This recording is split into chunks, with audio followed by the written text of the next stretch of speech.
शिक्षक जिस तरह सिलेबस कंप्लीट करते हैं, छात्र को अपना दायित्व बनता है कि वो उस हिसाब से अपनी मेहनत सेल्फ स्टडी करके उसको कंप्लीट करे और शिक्षक के साथ आगे बढ़े, कदम से कदम मिलाकर। सही है गलत? अगर शिक्षक आगे बढ़ते चले जाएंगे और छात्र छुट्टी में घर पर चला जाएगा या फिर सीरियस नहीं होगा, घर पर जाकर रिविजन नहीं करेगा, तो वो शिक्षक से पीछे हो जाएगा और फिर तब शिक्षक सिलेबस करते जाएंगे कंप्लीट और छात्र नहीं समझ पाएगा। इसलिए आपका ड्यूटी बनता है कि जब आप, हमने कई ट्यूशन सेंटर में कहा था कि जो चैप्टर सर पढ़ाने वाले हैं आज, आप उसको सामने ही एक बार पढ़ें ताकि आप 50% समझ जाए, और जब सर पढ़ा दे तब आप घर पर जा करके आप उसका एक बार रिवीजन करें कि सर ने क्या पढ़ाया, तो 80% चैप्टर आपके समझ में आ जाएगा, है या नहीं? तो इसे आप मान लीजिए आज के बाद।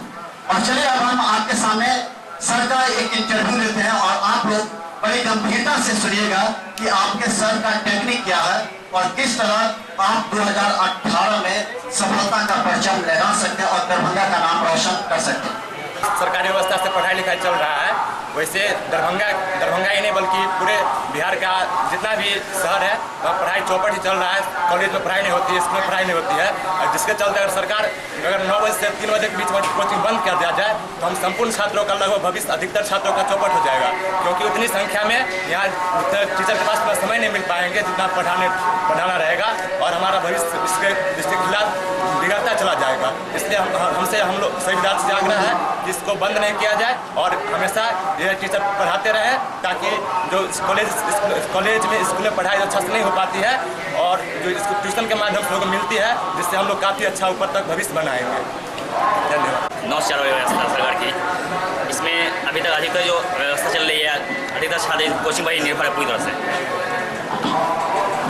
चल रही है।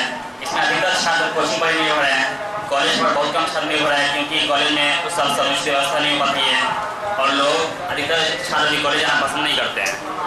परंतु पहले कॉलेज पढ़ाई होती थी, लेकिन अभी उस पर व्यवस्था नहीं है, इसलिए जो भी अभी रिजल्ट होता है, मुझे मेरा ऐसा अपना विचार है कि अधिकतर कोचिंग शिक्षक ही होते हैं वही रिजल्ट देते हैं।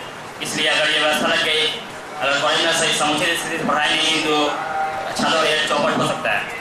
सरकार को अगर इस नियम को लगाना है तो कॉलेज में पूरी कड़ाई से पढ़ाई करवाना होगा, तभी जाकर और स्टूडेंट पर अधिकतर प्रभाव पड़ेगा, क्योंकि कॉलेज और ट्यूशन दोनों पर वो 3 दिन ट्यूशन करने के बाद भी कॉलेज करेंगे तो बहुत अधिक पैसा पड़ जाएगा। इसलिए सरकार थोड़ा इसमें बदलाव कर सकती है, निरीक्षण करने के बाद इसमें बदलाव करें कुछ। लेकिन व्यवस्था भी पूरी तौर से चौपट है। कॉलेज में जाइए तो क्लास का कोई ठीक ही नहीं रहता, कभी कोई प्रोफेसर आ जाए, कभी कोई आ जाए, क्लास रेगुलर में नहीं चलता।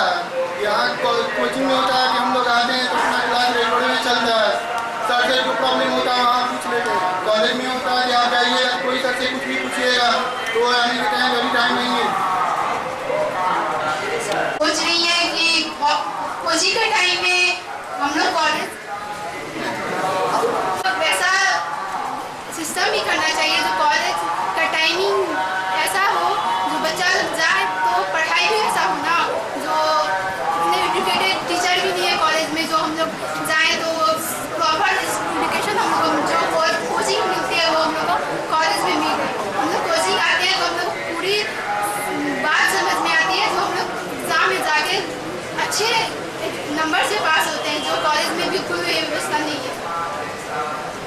पूरा पढ़ाने बहुत ज़रूरी नहीं है, मतलब समझ में भी आना चाहिए। और ये कुछ टीचर होते हैं जो मतलब सिर्फ पढ़ाते जा रहे हैं, जैसे गरीब रथ एक्सप्रेस की तरह पढ़ाते हैं, लेकिन उसका मोशन थोड़ा स्लो रहना चाहिए। ज़रूरी है कि अब इतना हम समझदार रहते तो दरभंगा क्यों रुकते, घोड़ा चले जाते। थोड़ा हम लोग का भी है अस्तर है, लेकिन थोड़ा समझने के लिए दरभंगा रुके इसी वजह से कि ताकि यहाँ पे समझ में आए।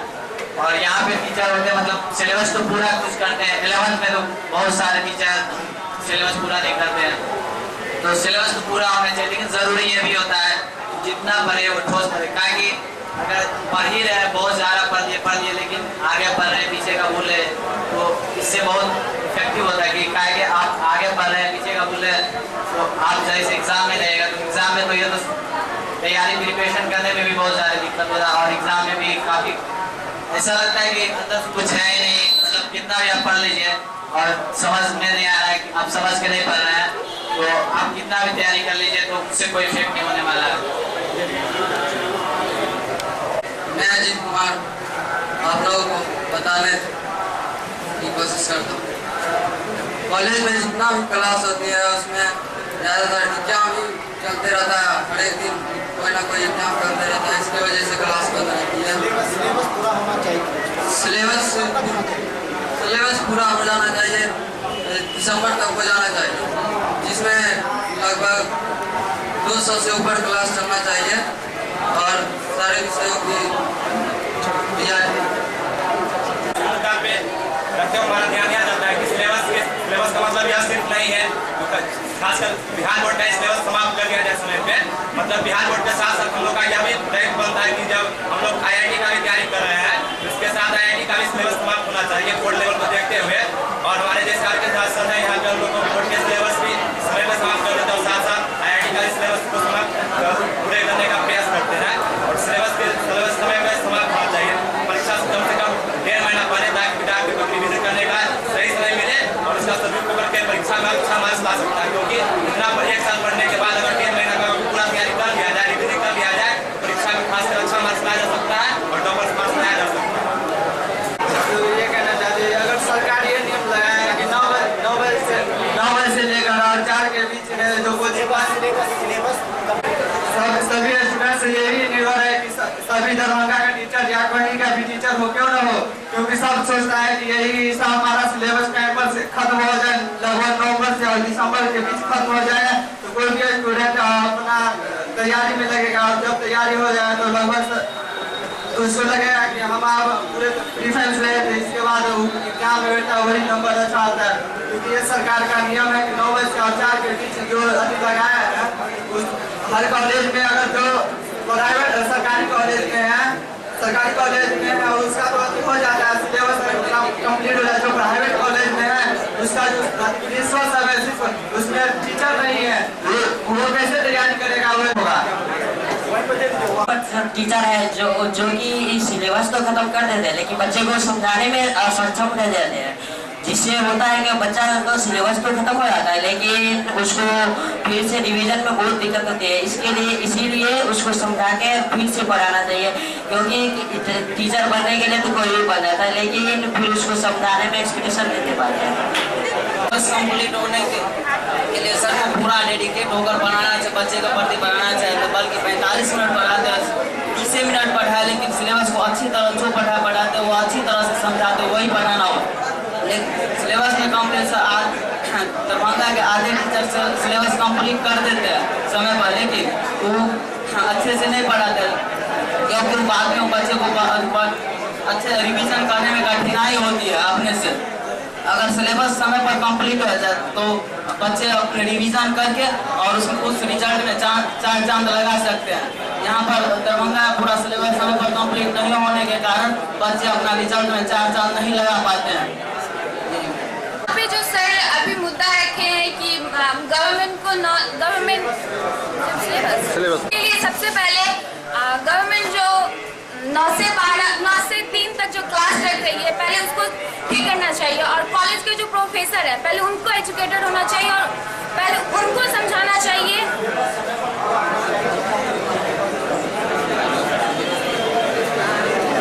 मैक्सिमम कंप्लीट ही हो जाना चाहिए क्योंकि उसके बाद सिर्फ हम लोग के पास एक ही मंथ बचता है प्रिपरेशन करने के लिए। और यहाँ पे लड़की लोग की बहुत बड़ी समस्या है, बहुत दूर से वो लोग बाहर आके पढ़ते हैं, गार्जियन का सपोर्ट करते हैं, तो उनकी सहायता से टीचर लोग को भी सिलेबस टाइम पे खत्म कर देना चाहिए और ऐसा पढ़ाना चाहिए कि हर स्टूडेंट के समझ में आ जाना चाहिए।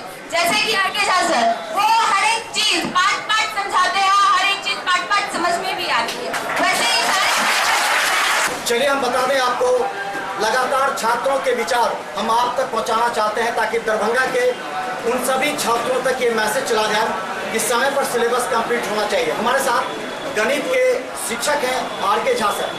आर.के. झा सर में एक खासियत हमने देखा है कि काफ़ी शांत स्वभाव के हैं और उनका ध्यान सिर्फ केंद्रित रहता है अपने छात्रों पर, ताकि उनको अपने टेक्निक से, ताकि अगर वो मैथमेटिक्स में 0 है तो भी वो हीरो बन सके। इसके हर टेक्निक पर वो ध्यान देते हैं। क्या टेक्निक आप अपनाते हैं छात्रों के लिए? सबसे बड़ी बात, सबसे पहला बात जो मैं बोलना चाहता हूँ कि दरभंगा शहर पे काफ़ी बच्चों का ट्रस्ट बढ़ा है और काफ़ी बच्चे हैं यहाँ पे। मैं उस ट्रस्ट को सबसे पहले बच्चों को पूरा करना चाहता हूँ। मेरा प्रयास हमेशा रहता है कि बच्चों के अंदर में जो मैथमेटिक्स का एक इस तरह का क्वालिटी डेवलप हो कि जब बच्चा 11वीं 12वीं पढ़ के जाए, एक मैथमेटिक्स का बच्चा हो, उसके अंदर में मैथमेटिक्स का सारा क्वालिटी भरा हो। और बाकी जो हमारे यहाँ का जो पैटर्न है, जो टेक्निकल है, क्योंकि दरभंगा का जो सिस्टम है उसमें छुट्टी काफ़ी ज़्यादा होती है या बच्चों का घर जाना ये ज़्यादा लगा रहता है, फिर भी कोई ना कोई ऐसा टेक्निकल वे अपनाना पड़ता है जिससे टाइम पर सिलेबस भी खत्म हो, बच्चा परफॉर्म भी कर सके और जब मैथमेटिक्स यहाँ से पढ़ के निकले तो फिर वो मैथमेटिक्स का बच्चा दिखे। उसके लिए मैं रेगुलर टेस्ट लगाता हूँ बच्चों के पास और कभी level of education, quality of education पे आज तक कभी कॉम्प्रोमाइज़ किया नहीं।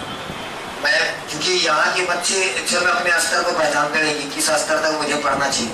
मैं उस स्तर को हमेशा बताने का प्रयास करता हूँ कि आप 12वीं के बच्चे हैं, आप 12वीं के छात्र हैं, मैथमेटिक्स आपको किस स्तर तक आनी चाहिए, मैथमेटिक्स आपको किस स्तर तक पढ़नी चाहिए, इस स्तर को मैं जगाना चाहता हूँ इसके अंदर। बच्चे को इस बात का जरा सा भी ज्ञान नहीं है।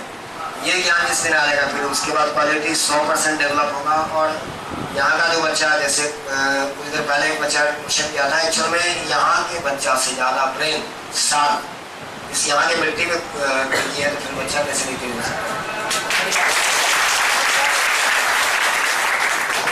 खासकर हम बता दें कि एक शिक्षक के कंधों पर जिम्मेवारी है कि उसके छात्रों को सफल कराना। इनके नज़र में सभी छात्र बराबर होते हैं, एक ही भाषा एक ही शैली से सबों को पढ़ाते हैं, लेकिन उसमें से कुछ छात्र बेहतर कर जाते हैं और कुछ छात्र नहीं, क्योंकि छात्र सेल्फ स्टडी नहीं करते। सबसे जो मूल मंत्र ये है कि छात्र अगर 6 घंटा भी सेल्फ स्टडी नहीं कर पाएंगे तो वो अच्छा रिजल्ट नहीं दे सकते। 2018 के जो बोर्ड एग्जामिनेशन जो छात्रों पर निर्भर करता है, उसके लिए क्या टेक्निक आप बताना चाहते हैं कि कैसे सेल्फ स्टडी करें? और सिलेबस को लेकर के बार बार मुद्दा जब मिथिला मंच न्यूज उठाती है तो कई शिक्षक मिथिला मंच न्यूज से नाराज हो जाते हैं। क्या ये मुद्दा गलत है, ऐसे उठाना चाहिए? और बच्चों के छात्र हित में इससे बेहतर कोई रास्ता हो ही नहीं सकता है। ये सराहनीय है मिथिला मंच न्यूज का जो कदम है और मैं चाहता हूँ कि ये बार बार आप उठाए मुद्दों को। मेरा भी प्रयास था कि मैं बच्चों का सिलेबस दिसंबर तक खत्म करूँ, उसके बाद रिवीजन और रेगुलर टेस्ट लूँ, जो प्रत्येक साल का जो मेरा अपना पैटर्न है कि और जहाँ तक मिथिला मंच टेस्ट सीरीज चलाती है उसमें मेरा कॉपरेशन रहता है। और बच्चों के लिए जो लास्ट का जो सिलेबस खत्म होने के बाद टेस्ट सबसे बड़ा दर्पण है, बच्चे को जरूर उसमें फेस करना चाहिए ताकि पता चले कि आपने किस स्तर तक पढ़ाई की। और उस टाइम जो मेरा पैटर्न होता है सिलेबस खत्म करने के बाद दिसंबर के बाद मैं हर एक हफ्ते में बच्चे को 7 दिन में मैं 6 दिन में 2 चैप्टर का टारगेट देता हूँ कि तुमको ये दोनों चैप्टर कंप्लीट कर दिए। इसके बाद उसी चौथे रोज के बाद यानी 4 दिन का अगर टारगेट है तो 5वें रोज टेस्ट लगाता हूँ। फिर से अगले सप्ताह में 2 चैप्टर का टारगेट होता है। तो रिवीजन का भी एक अलग एक तरीका होता है और मैं बच्चों को बार बार बदलाता हूँ। जैसे इस बार बहुत सारे बच्चों का रिजल्ट खराब हुआ 2017 में, मैं बच्चों को बार बार बताऊँ कि इस बार थोड़ा मैथमेटिक्स का पेपर आसान था 2017 में, तो आप उस चीज़ को कभी फॉलो मत करिए। आप अपने अंदर एक गोल लेवल बनाइए कि बोर्ड अगर किसी भी स्तर से क्वेश्चन पूछे तो आप आसानी से उसको हल कर सकें। आप पीछे वाले पैटर्न को जरूर देखना, उससे सीखना है, लेकिन स्तर वही रहना चाहिए। और इसके